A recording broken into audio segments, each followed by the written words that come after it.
You're watching ED Lost Reviews. Okay. Hi, I'm E.G. Lewis and welcome back to my channel, and we're back with a tag video. Actually, today it's going to be a double tag video. Last week I was going to film a bonus video for last Wednesday. I was not feeling up to it, so I just went ahead and saved it and like, let's just do a double. So we're going to do two tags, and the first, oh, by the way, if you're wondering about the horns, there's no sense avoiding the elephant in the room. You'll have to check out some of my earlier videos. This has been something that's been going on for a while, and I finally revealed it on my Legion review. Just to answer a few remedies that were being told to me. Cliff, at Cliff Stark Gems, the aspirin did not work, clearly. But thank you for the suggestion. And as to M from Dark Violet Dreams, I'm really not wanting to do an exorcism. I really don't want it to come to that, but we'll see. I have an idea. And we'll see what happens. So I have an idea. All right, our first tag is the Werewolf Full Moon tag, and it was created by author D.L. Tillery, the Mistress of Horror, and I was also tagged by her, so thank you for tagging me once again. And there are 7 questions on this, and I don't think I prepared any of my answers. I think I thought a little bit about them at the time that I was watching the video, but yeah, we're just gonna see what happens. All right, so question number 1. What was the first werewolf movie you saw, and what would you rate it? Rate the film with 1 through 5 howls, 1 being bad and 5 being the best. The first werewolf film I think I ever saw was the Wolfman, the 1940s movie with Lon Chaney Jr. in the role, and I would rate it to being probably 4 howls. So yeah, it was pretty good. I mean, it's a classic, so I mean, you can't really go wrong with it, because I mean, it's almost like the quintessential werewolf film, I think. Question number 2. All wolf creatures are not created equal. Between a werewolf, the kind that stands on 2 hind legs and at least 10 feet tall, the best kind, a wolf man, or a wolf shifter, which is your favorite and why?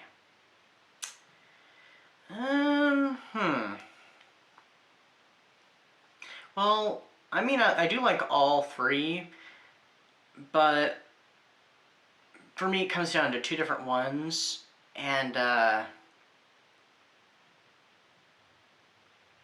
probably just go with the traditional werewolf, because they're just, you know, it's the typical kind. It's the, I mean, probably the more terrifying, really, because it's this giant wolf creature that walks around like a man, so I mean, that's pretty terrifying. A wolfman, still pretty terrifying, but, you know, more human-sized. And a wolf shifter, that's pretty cool, but they just turn into a wolf. Maybe it's kind of a largish wolf, but I don't think that's as terrifying as this more supernaturally inclined beast that's, yeah, so I'm gonna go with that. And it's just the traditional. I like traditional. All right. Question number 3.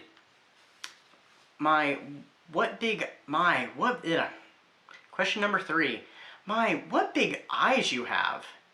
If you were Little Red Riding Hood, what weapon would you pack for your trip through the woods? If I were Little Red Riding Hood and I knew there was werewolves in the woods, I'm thinking about that movie, Red Riding Hood, and what she carries in her basket at the end of the movie. It was kind of clever, but it's kind of, you know, independent to that film, really, so I feel like that's not an option. Maybe it is. I don't know. I keep on thinking an axe, like a little, like one of those witch axes that has the 2 the 2 blades on it. But wonder if I could do like silver tipped somehow. I don't know. That's what I keep coming up with in my head. Rather than that, I'd probably be like silver bullet and a little pistol, like a Derringer or something. I don't know. So probably one of those, something like that. I'm really leaning toward the axe though. Question number 4. Seek and you shall find. You are a werewolf hunter, but you need backup. You can pick a partner to help you hunt between Dean from Supernatural, Angel from the show Angel, or Buffy the Vampire Slayer. Who would you pick and why? Buffy. I know she's not the greatest at hunting werewolves, but she did succeed. So I would go with Buffy. I mean, Angel's had experience with werewolves. I'm not a big fan of Angel. I'm just not. Dean is an excellent choice. I have not seen much of the show Supernatural, but I'm a big Dean Winchester fan for multiple reasons. But I'm going to go with Buffy because, I'm sorry, big Buffy fan. You know, Buffy hands down. Plus, I think it'd be fun to work with her on this. Question number 5. You can only have 3. What 3 werewolf movies were, Question number 5. You can only have 3. What 3 werewolf movies are your favorite? It has to be a werewolf movie, not a shifter movie. Okay, so I'm definitely going with the Wolfman, the original one from the 1940s, Red Riding Hood, and Cursed, directed by Wes Craven. I know that one's not overly popular, but that is a werewolf movie I'm very fond of, so I'm going to pick those as my 3. Question number 6. You've been bitten by a werewolf. Do you find and eat the heart of the one who cursed you? End it all, you know what I mean, or embrace the beast? I'm probably going to embrace the beast and just, you know, see what it's like and stuff, and, you know, hopefully it goes well. It'd probably be too difficult to find. I mean, I might not even find the person who had turned me, and if I do, I probably, you know, I might not even survive against them. I don't think I'm going to go that far to end it all. I think I'm just going to find a way to live with it and just embrace it. So. And finally, question number 7. If you had to choose, would you rather be a werewolf that only turns with the full moon cycle, a born werewolf, or a werewolf who is forever a werewolf? This means with no turning back to human form. Which do you choose and why?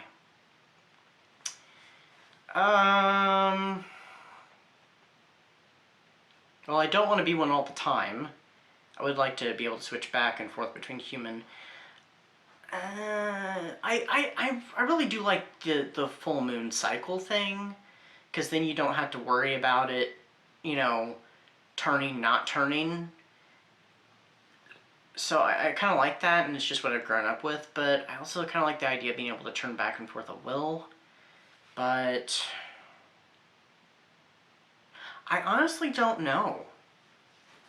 Because, I mean, I could see the advantages of being able to turn back and forth at will, personally. Yeah, I'm going to go with that. Because, I mean, there could be all kinds of advantages. What if I need to get out of a situation? What if I need to help somebody, save somebody? You know, what if a scenario, you know, that I don't know, something happens and I need to turn into one, you know. So, I'm going to go with that, yeah. And then Cher and Happy Halloween. So, I'm not sure who I'm going to tag. I'm not sure all who's done this tag, but I'm going to tag Regina at Regina's Haunted Library, Bad as Rad 2, and Cliff at Cliff's Dark Gems, and I think that's all I'm going to tag for now. Alright, so let's get on to the next tag. I got to find it really quick. Okay, now we're going on to the next tag, and this is the Buffy tag. So speaking of Buffy the Vampire Slayer, and this, who's the creator of this tag?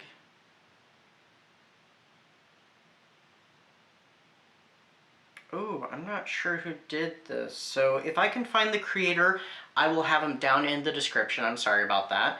And I was tagged by David's book review, so thank you, David. And there are 10 prompts to this, 10 questions. Question number 1, favorite episode? Once More with Feeling. Hands down, that is my favorite episode, the musical episode. It's before musical episodes were a thing. And I'm not really a big fan of musical episodes of a lot of shows, not that I've seen that many, But I don't know, for some reason with Buffy it really worked. So, I mean, I love that episode. Question number 2, least favorite episode. It's probably Beer Bad, which I know David had also said. I had to say that's also probably my least favorite episode. I even remember the first time I saw that. Didn't see it in its entirety. And it was at a restaurant and it was playing on the TV. And I did not understand what was going on because I couldn't really hear it. Later I saw it in its entirety, and yeah, I do not care for that episode one way or the other. Number 3, Buffyverse OPT. I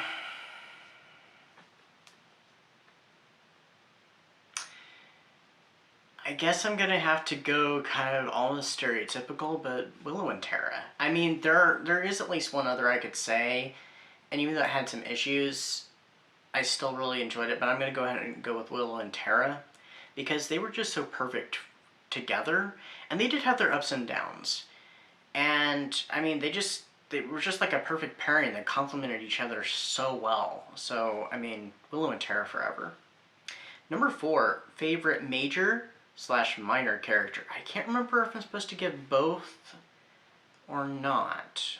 Do I have a favorite minor character? And I'm gonna go ahead and give both. So favorite major character would be Spike, because I mean, he's one of my favorite characters. Besides Buffy, Spike definitely. Minor character, maybe Sid the Dummy, because Sid was really fun. I mean, it was interesting. It's a shame they couldn't have brought him back in like a later episode somehow. I mean, he does come back in the Buffy the Vampire Slayer video game Chaos Reigns along with Faith. But I mean, that's not canon. I think there's a book based off it too, but anyway. But yeah, Sid the Dummy. 5, favorite quote. Okay, well, I feel like I have at least 2, because I really do like when Giles says in that season 3 episode. It's the second episode of season 3. I cannot remember the name of it, but it's the one with the mask with and brings the dead people back to life, brings the zombies, and they're all trying to get the masks because whoever puts it on will become the lead zombie. When Giles is trying to get to the Summers house, he makes that comment to himself, do you like my mask? Isn't it pretty? It raises the dead. And then he says, Americans. I do really love that. It cracks me up every time, and I love to quote it sometimes.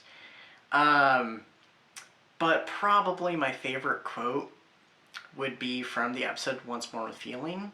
And it's when they're singing in the magic box. They're trying to figure out, what could be causing all the singing. And they all have all these theories. And now every time someone says, I have a theory, I always think it could be bunnies. Alright, number 6. Favorite villain, Glory. I just thought Glory was so much fun. She was a little different. She was kind of a match for Buffy, and she was definitely, she was not easy to defeat. And she had that mystery about her. Now, of course, there's more than one mystery. One of the mysteries, of course, the audience knew for a long time. And the characters didn't find out until the last couple episodes of season 5. But, yeah. She still had some mystery because we didn't know who she was until the Watchers Council came and told Buffy what they knew. And, I mean, she was just kind of witty and stuff. I don't know, she had a personality that none of the other villains had, so I definitely really enjoyed Glory. Number 7, biggest WTF moment.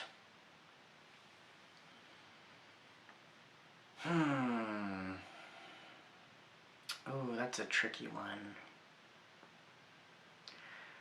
I mean, there's a few of those moments, but